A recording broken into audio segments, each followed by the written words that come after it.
एक number question है, गर्म जल का टैंक बनाने में कॉपर का प्रयोग होता है परंतु इस्पात यानी लोहे धातु जो लोहे का होता है मिश्र धातु उसका नहीं, कारण बताइए।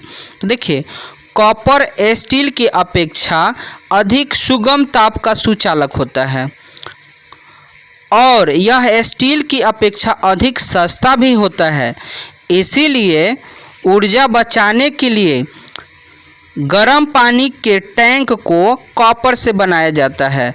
दोस्तों देखिएगा कॉपर एक तो सस्ता है और साथ में ये विद्युत का बहुत अच्छा या ऊष्मा के बहुत अच्छा चालक है, ठीक है ना। तो कॉपर का टैंक जल्दी पानी गर्म कर लेता है, इसलिए इसका हम लोग क्या कॉपर का उपयोग करते हैं, ठीक। चलिए अगला क्वेश्चन जो है, जस्ता के दो अयस्क के नाम एवं सूत्र लिखें। तो देखिए जस्ता के दो अयस्क हैं इस प्रकार, पहला है जिंक ब्लेड जिसका सूत्र है ZnS और दूसरा का है कैलामाइन जिसका सूत्र है ZnCO3। चलिए अगला क्वेश्चन जो है, मिश्र धातु किसे कहते हैं? दो मिश्र धातुओं के नाम एवं उपयोग को लिखें। देखिए किसी धातु में अन्य धातु या अधातु एक निश्चित मात्रा में मिलाकर इच्छित गुण धर्म वाले मिश्र धातु प्राप्त की जाती है। कहने का मतलब दोस्तों जब कभी धातु और अधातु को मिला दिया जाता है तो इनसे बने जो धातु होते हैं उनको हम मिश्र धातु बोलते हैं। और यहाँ पे दोस्तों देखिएगा तांबे के दो मिश्र धातु इस प्रकार हैं। तांबे का होता है पीतल और कांसा।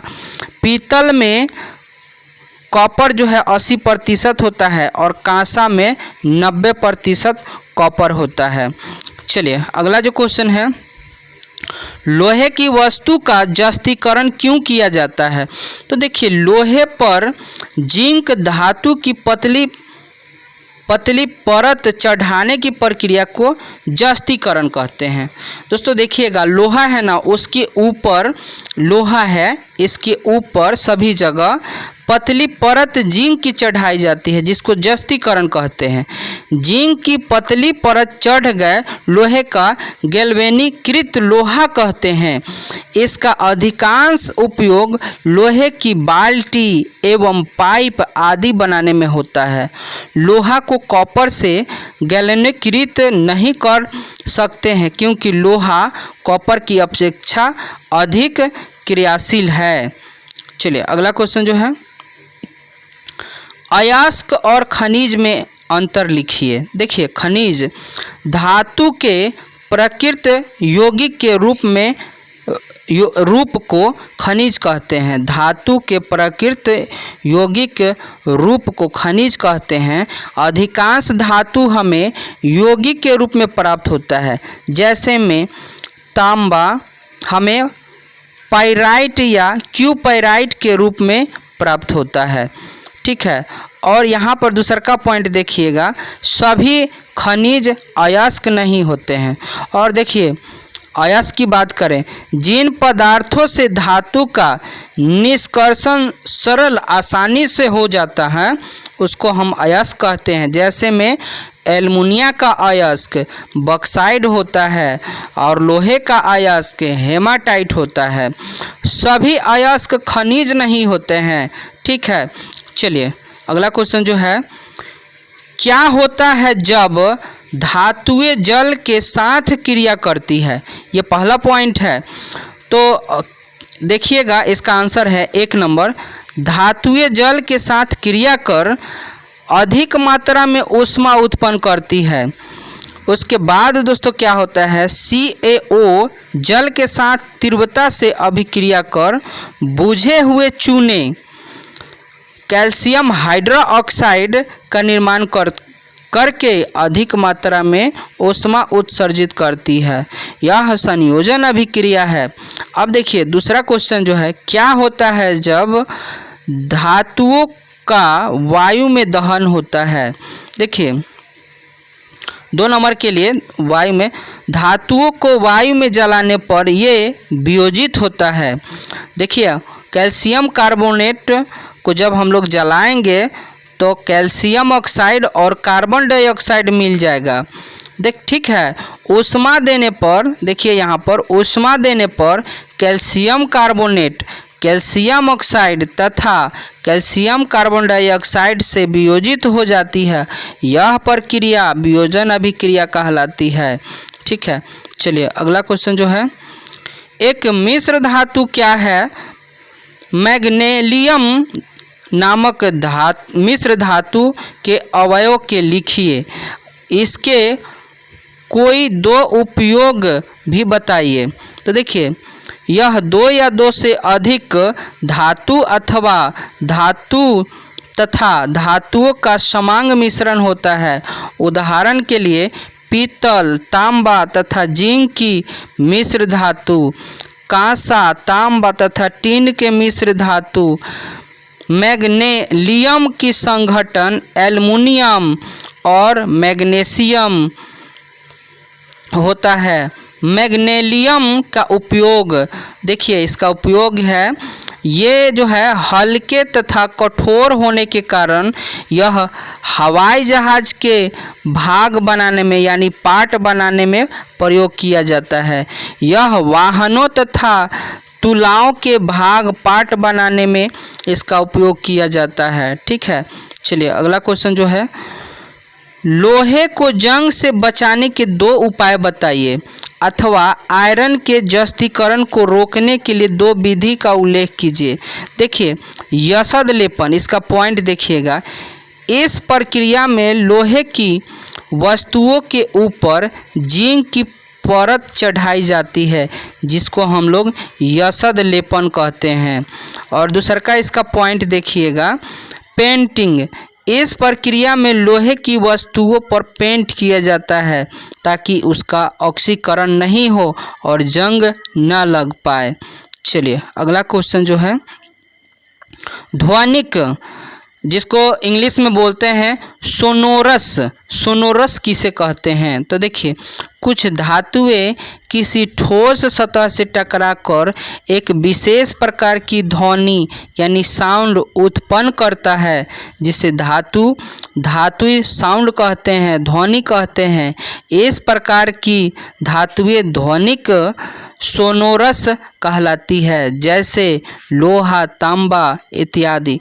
समझिएगा, जब कोई धातु है कठोर होती है और वो किसी वस्तु से टकराकर उसमें से साउंड निकालती है, उसे हम धातुई साउंड कहते हैं, और इस प्रकार के धातुएं को हम ध्वनिक कहते हैं। ठीक है, चलिए अगला क्वेश्चन जो है, सोडियम को किरोसिन तेल में डुबोकर क्यों रखा जाता है? तो देखिए सोडियम सक्रिय धातु है जो वायु में उपस्थित ऑक्सीजन से क्रिया करके सोडियम ऑक्साइड बना लेती है, और यह पानी से क्रिया करके सोडियम हाइड्रोक्साइड तथा हाइड्रोजन बनाती है। यह पानी से क्रिया करके सोडियम हाइड्रोक्साइड तथा हाइड्रोजन उत्पन्न करती है। वायु में खुला छोड़ देने पर यह आग पकड़ लेती है, इसलिए इसे मिट्टी के तेल में डुबोकर सुरक्षित रखा जाता है। ठीक है, चलिए अगला क्वेश्चन जो है, खनिज और अयस्क क्या है? लोहे के 2 अयस्क के नाम लिखें, उनके अनुसूत्र के साथ लिखें। देखिए खनिज ऐसे प्राकृतिक पदार्थ जिनमें धातुएं अपने यौगिक के रूप में होती है खनिज कहलाती है, जैसे में फेल्सपार, अभ्रक इत्यादि। अयस्क देखिए जिन खनिजों को उनसे लाभप्रद ढंग से धातुओं का निष्कर्षण किया जाता है अयस्क कहलाता है, जैसे में हेमाटाइट, बॉक्साइट। अब देखिए यहाँ पर लोहे के 2 प्रमुख अयस्क के नाम एवं अनुसूत्र निम्नलिखित हैं। पहला दोस्तों है हेमाटाइट, जिसका सूत्र होता है Fe2O3, एवं दूसरा है आयरन पाइराइट FeS2। चलिए अगला क्वेश्चन जो है, संयोजी इलेक्ट्रॉन क्या है? सोडियम परमाणु में स्थित संयोजी इलेक्ट्रॉन की संख्या लिखें। देखिए संयोजी इलेक्ट्रॉन समझिएगा, परमाणुओं के बाहरी कक्षा में उपस्थित इलेक्ट्रॉन की संख्या को संयोजी इलेक्ट्रॉन कहते हैं। सोडियम परमाणु में उपस्थित संयोजी इलेक्ट्रॉन की संख्या 1 है। कैसे है तो देखिएगा, यहाँ पर Na कितना 11, सोडियम के परमाणु संख्या 11 है। ठीक है, अब देखिए आपको पता है K कितना रखता है, 2 गो। K के बाद L कितना रखता है, 8 गो, और उसके बाद 1 बच गया। तो ये बाहरी कक्षा में जितना इलेक्ट्रॉन है वही संयोजी इलेक्ट्रॉन कहाएगा। ये दोस्तों आपका इलेक्ट्रॉनिक विन्यास है। ठीक है, चलिए अगला क्वेश्चन जो है, कोर इलेक्ट्रॉन परमाणु, देखिए इसी का पॉइंट है। कोर इलेक्ट्रॉन परमाणु के सबसे बाहरी कक्षा को छोड़कर शेष सभी कक्षा में उपस्थित इलेक्ट्रॉनों की कुल संख्या को कोर इलेक्ट्रॉन कहा जाता है। ठीक है, सोडियम परमाणु में उपस्थित कोर इलेक्ट्रॉन की संख्या 10 है। दोस्तों आप अभी देखे हैं कि K11 जो है, मतलब यहाँ पर सोडियम जो है, सोडियम का देखिएगा, सोडियम का सूत्र आप लोग जानबे करते हैं, Na है और इसका द्रव परमाणु संख्या 11 है। तो K कितना रखेगा, K रखता है 2 गो, ठीक, और L रखता है 8 गो, और ये भर गया और एगो बच गया, एगो बच गया, तो वो कहाँ, ये वाला हुआ। तो ये वाला को हम लोग बोलेंगे संयोजी इलेक्ट्रॉन और ये वाला को हम लोग बोलेंगे कोर इलेक्ट्रॉन। ठीक है, चलिए अगला क्वेश्चन जो है, धातु क्रम क्या है, इसके विभिन्न चरणों को लिखें। तो धातु क्रम वह विधि है जिसके द्वारा अयस्क से शुद्ध धातु का निष्कर्षण होता है। अयस्क से शुद्ध धातु का निष्कर्षण निम्नलिखित कई चरणों में होता है। दोस्तों यहाँ पर एक चरण जो है अयस्कों का समृद्धिकरण। देखिए इसमें क्या होता है अयस्कों के समृद्धिकरण में, कि अयस्कों से गैंग को हटाने की प्रक्रिया को समृद्धिकरण कहते हैं। दोस्तों गैंग का मतलब होता है अशुद्धि। अयस्क रहता है ना, अयस्क, उसमें जितने भी अशुद्धि रहता है उसको हटा देते हैं, तब हम उसको बोलते हैं समृद्धिकरण। ठीक है, चलिए यहाँ पर दूसरा का पॉइंट देखिएगा, धातुओं का निष्कर्षण। इसके लिए निस्तापन, भर्जन, अपघटन आदि विधि का प्रयोग किया जाता है। और यहाँ पे तीसरा पॉइंट है दोस्तों, धातुओं का परिष्करण। तो देखिए अशुद्ध धातुओं को विभिन्न विधियों, देखिए अशुद्ध धातु होता है उसको विभिन्न विधि जैसे में विद्युत अपघटनी परिष्करण द्वारा शुद्ध किया जाता है। ठीक है, चलिए अगला क्वेश्चन जो है, आपने तांबे के मलिन बर्तन को नींबू या इमली के रस से साफ करते अवश्य देखा होगा। ये खट्टे पदार्थ बर्तन को साफ करने में क्यों प्रभावी है? तो दोस्तों देखिएगा यहाँ तांबा ऑक्साइड अम्ल से क्रिया करता है, किंतु तांबा को स्वयं अभिक्रिया नहीं करता है। तांबा जो है ऑक्साइड अम्लों से क्रिया करता है, अभिक्रिया करता है, किंतु तांबा को स्वयं अभिक्रिया नहीं करता है।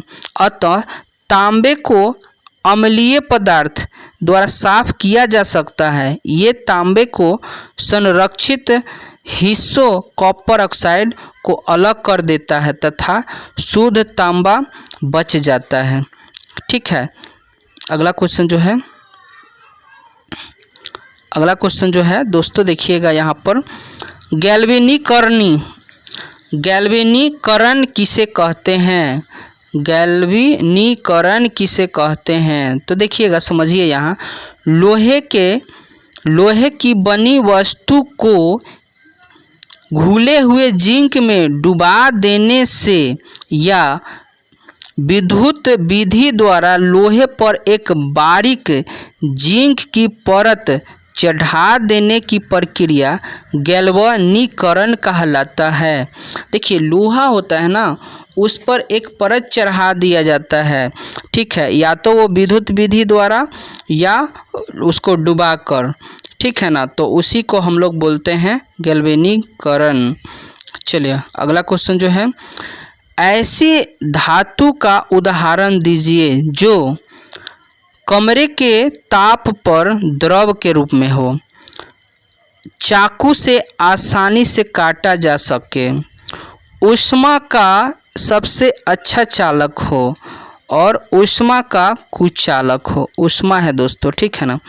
तो देखिए यहाँ जो है समझिएगा, कमरे के ताप पर द्रव हो वो धातु कौन है? तो दोस्तों पारा है, ठीक है ना। इसको सिनेबार इसका अयस्क है। चाकू को आसानी से काटा जा सकता है तो ये है Na, मतलब सोडियम है, ठीक है। और ऊष्मा का सबसे अच्छा चालक जो है चांदी है, ठीक, चांदी है।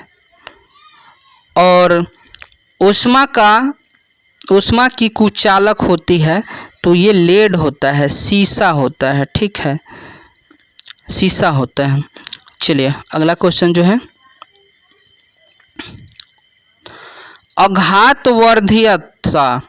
अघातवर्धीयता तथा तन्य का अर्थ बताइए।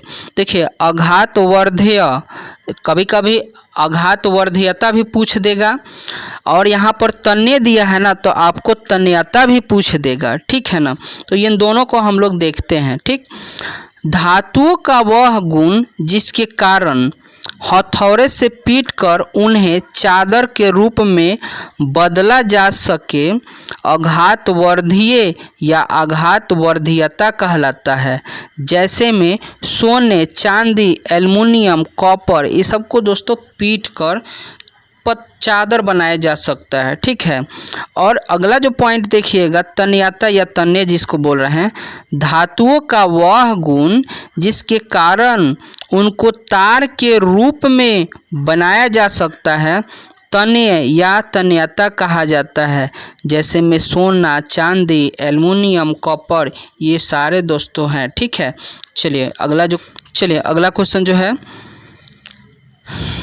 इन अभिक्रियाओं के लिए समीकरण लिखिए। तो भाप के साथ आयरन, तो दोस्तों देखिएगा भाप के साथ आयरन, तो यहाँ आयरन है और भाप में क्या जल होता है, तो यहाँ क्रिया कर लेगा, ठीक। और यहाँ पर देखिए जल के साथ कैल्शियम तथा पोटेशियम, तो देखिए यहाँ पर कैल्शियम हो गया और जल के साथ हो गया, क्रिया करके आपको बना दिया कैल्शियम हाइड्रोक्साइड, जो निकल गया। यहाँ पर फिर बता दिया कि जल के साथ पोटेशियम की क्रिया किया और पोटेशियम हाइड्रोक्साइड बना दिया और हाइड्रोजन निकल गया, ठीक। चलिए अगला क्वेश्चन जो है, जिंक को आयरन सल्फेट के विलयन में डालने से क्या होता है? इसकी रासायनिक अभिक्रिया लिखिए। तो देखिए जिंक को आयरन सल्फेट के विलयन में डालने से जिंक आयरन सल्फेट से आयरन का विस्थापन कर देता है, क्योंकि ZnF से ज़्यादा क्रियाशील है। तो यहाँ पर देखिएगा जिंक और आयरन सल्फेट है तो यहाँ पर जिंक सल्फेट बन गया और यहाँ से हट गया लोहा।